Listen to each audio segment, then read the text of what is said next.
In this Chrome tutorial, I'm going to show you, I just improved this image using this smudge tool, and I didn't do the whole image, but I did the faces.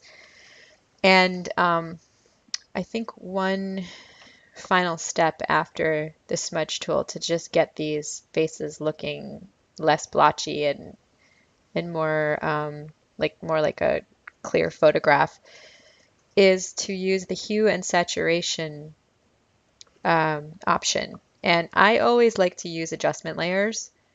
You can find your adjustment layer panel. If you go to your layer panel down here, if you want to start a new adjustment layer, you click here and you open a hue and saturation layer.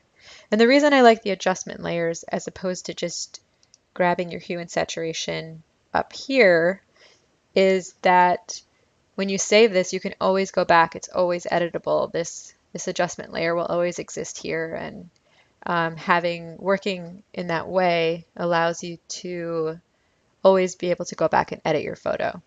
So if you want to look, this adjustment layer is for the entire image. You can also do a specific part, which I'll show you in a minute, but if I'm looking at the whole image, it just looks like there's a lot of red going on in their faces, and I think I showed you in the original image that there was a very red photo.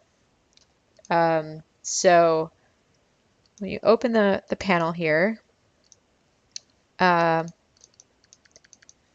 oops, we'll open up the hue and saturation panel. Let me start a new layer because that's not working. So a new hue and saturation, and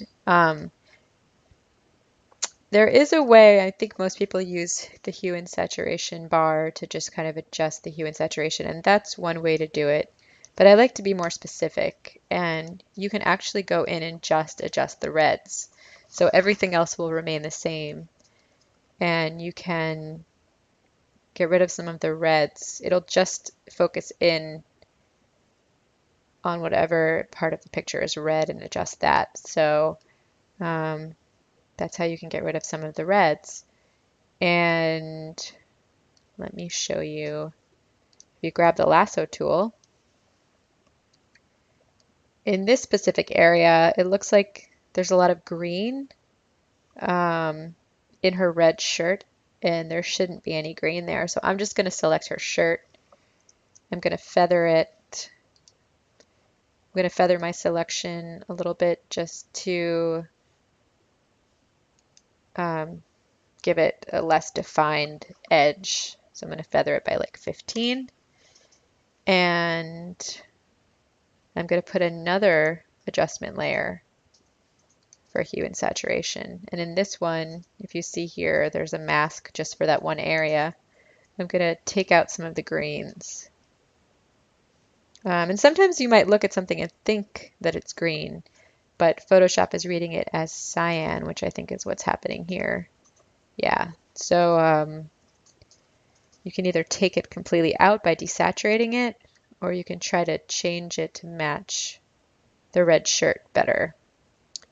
So you can just play with that until you get it how you like it. And that's that. Thanks for watching.